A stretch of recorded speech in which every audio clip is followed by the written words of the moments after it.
Welcome to పూరాలోకల్. Ramzan సమయంలో ముస్లిం ఉద్యోగులకు వెసులుబాటుగా రాష్ట్ర ప్రభుత్వం ఓ కీలక నిర్ణయం తీసుకుంది. ఫిబ్రవరి 19 నుంచి రంజాన్ మాసం మొదలవుతుండగా ముస్లిం ఉద్యోగులకు తెలంగాణ ప్రభుత్వం వెసులుబాటు కల్పించింది. రంజాన్ మాసం మొత్తం సాయంత్రం 4 గంటలకు ఆఫీసుల నుంచి వెళ్లిపోవచ్చని తెలంగాణ ప్రభుత్వం ఉత్తర్వులు జారీ చేసింది.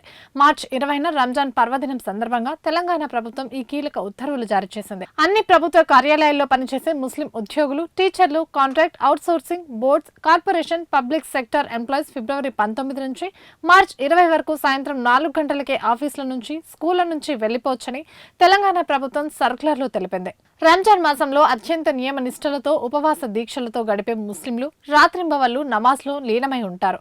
సాధారణంగా ముస్లింలు రోజు 5 సార్లు నమాజ్ చేస్తుంటారు. వీటికి తోడు రంజాన్ నెలలో ప్రత్యేక ప్రార్థనలు కూడా చేస్తారు. 30 రోజుల దీక్ష 3 భాగాలుగా విభజించారు. మొదటి 10 రోజుల్లో దీక్షలు పాటిస్తే అల్లా కరుణ వర్షాన్ని కురిపిస్తాడని, 11 నుంచి 20 రోజులు దీక్ష పాటిస్తే పాపాలు హరిస్తాడని, 21వ రోజు నుంచి దీక్షలను పూర్తి చేస్తే నరకం నుంచి విముక్తి లభిస్తుందని ముస్లింలు నమ్ముతారు. 21వ రోజు నుంచి చివరి వరకు ఓ ప్రత్యేకత కూడా ఉంది. ఇది ఒక రకమైన తపోనిష్ట. దీన్ని పాటించాలి అనుకునే వాళ్ళు మసీదులోనే ఒక పక్క తెర కట్టుకొని అక్కడే దైవ ధ్యానం, ప్రార్థనలు, ఖురాన్ పారాయణం చేస్తారు. ఈ నిష్ఠలో ఉన్న వాళ్ళు బలమైన కారణం ఉంటే తప్ప మసీదు వదిలి బయటకు వెళ్లకూడదు. 30 రోజుల ఉపవాస దీక్ష తర్వాత రంజాన్ పండుగ చేసుకుంటారు.